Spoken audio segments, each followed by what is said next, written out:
Good morning and welcome to another Cuppa and a Card with Melissa. I'm an independent Stampin' Up! Demonstrator in Raymond, Alberta, Canada. And this morning I've got some rooibos tea in my cup. My husband went to school in St. John's, Newfoundland, and some friends of mine introduced it to me there, and I've been drinking it ever since, and it's kind of cozy, feels like home when I drink this. And anyway, so I'd love to hear what's in your cup this morning. And as far as the card goes, we're going to make something, a technique that's very easy. I call it the painter's tape technique, although you could do this technique with Scotch tape or washi tape or painter's tape or masking tape. It really doesn't matter what kind of tape. So grab any tape you've got and paper, ink, and stamps. And we're going to make something really cute. I hope you enjoy it. Thanks for joining me. So we're going to start with a standard size card base, which is 4 1/4 by 11. Our mat is 3 1/2 by 4 3/4. And then the Whisper White piece that we'll be stamping on today is just 1/8 of an inch smaller than that mat. So we're going to start by getting your piece of tape, whatever kind of tape it is that you choose to use. I wouldn't use packing tape, that's a little bit too sticky, but any of the ones that I mentioned just now would work. And after you cut your piece, put it on your pant leg for a second. That'll take just a little bit of the sticky off. I have done this technique without that step, and sometimes it can tear your paper, so you want to avoid that. So now that we have our piece, I'm just going to get my ink, and this one's So Saffron, nice light color. And we'll lay it across the width of the ink pad.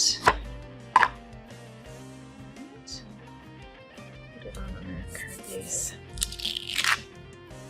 That's very light. Maybe we won't start with So Saffron. I think I need to read that one. I'll go with Daffodil Delight. You can see it in real life, but on the camera, surely you can't because it is very, very light. Let's start with this one here.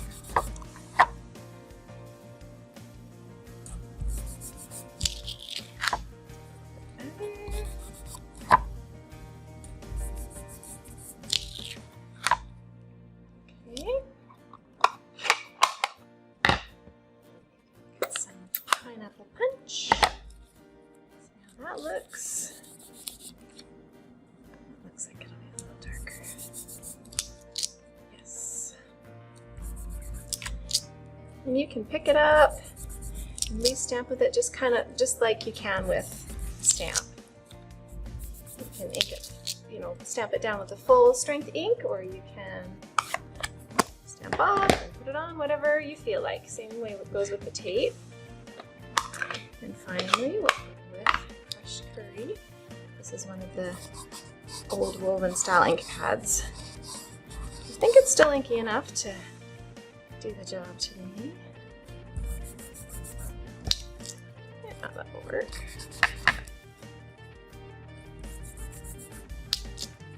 There we go. Now we've got a beautiful yellow background.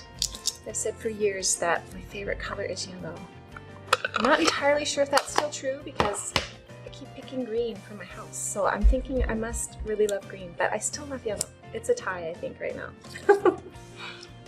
Okay, so now that we have our background done, I'm going to do some stamping on there. And you could do just black, but today I'm gonna do something else. And I will show you an example of just the black silhouette stamping as well, so you can see what that looks like. I'm just going to bring in my stamps here, and I'm going to be using the Daisy Lane stamp set. I decided I would just stamp my foliage with Bermuda Bay because that's my matte color.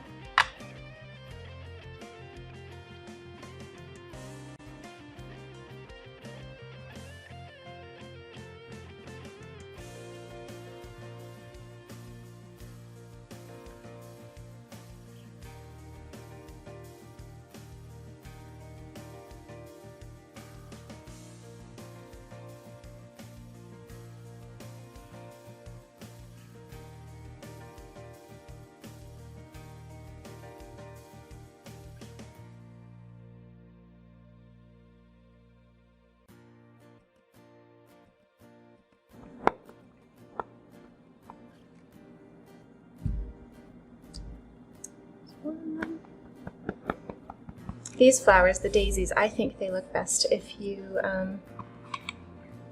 do more than one.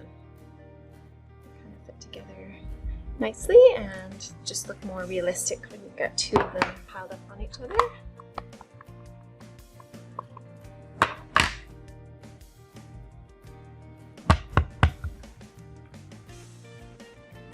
There we go. We'll do it.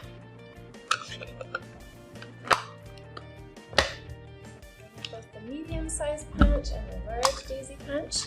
And by the way, this bundle, Daisy Lane, the stamp set and the punch, is still available at 10% off when you buy them together. So if you like either of these, I'd say for sure just go with both because they work so well together.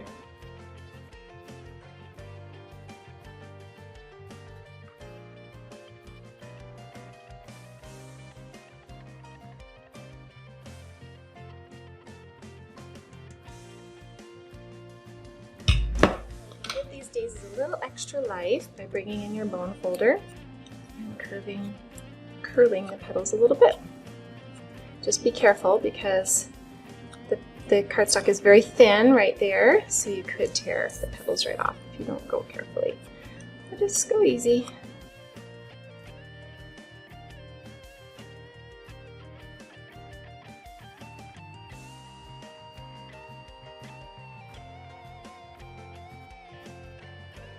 Alright, so we're just going to build our daisies. I'll put a little dimensional there in the middle. And our second one on top.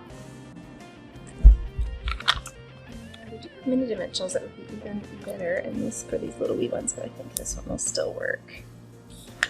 I just didn't bring the mini ones up. That's okay.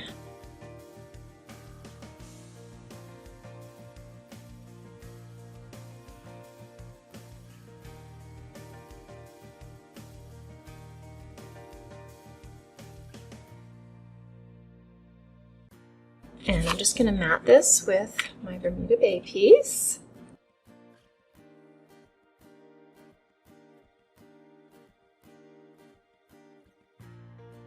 And I wanted to add one of these little faceted gems to the center.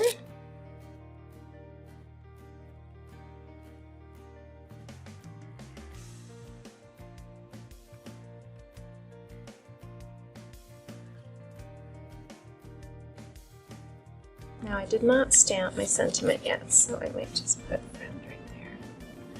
That'll work.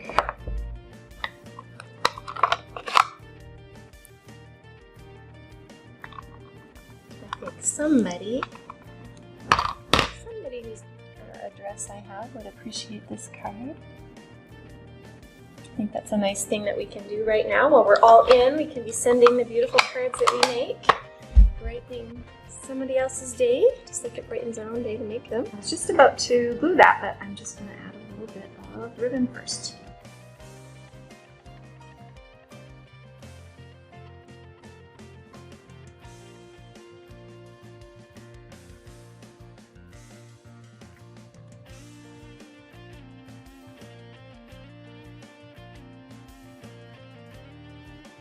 And now we'll just glue that down.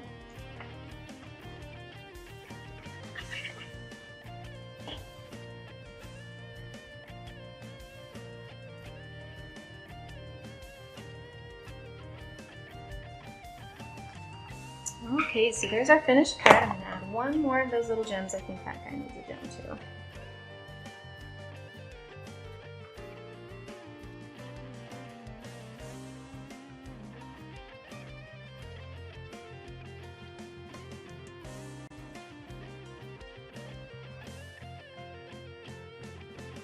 So I did say when we started this technique that you could do it with just stamps, ink, and paper. I decided to bring in a punch and some embellishments because I just like to do that. It adds to the fun. But if you were a new stamper and you just had the stamps, ink, and paper, you can certainly do this technique without the punches and embellishments. This is one that I made not that long ago with the Enjoy Life stamp set. This sentiment is from the Daisy stamp set. And I just used a thinner masking tape at that time and Lots of colors, made it look like a sunrise. And one other card that I made in preparation for this video is one with the Timeless Tulips bundle. This bundle is another one just like the daisy one that you can get 10% off when you buy this stamp set and the punch together. And this one I just used Mossy Meadow and Mary Merlot for the stamping. And the tape behind I used Pear Pizzazz and Sahara Sand to do the background.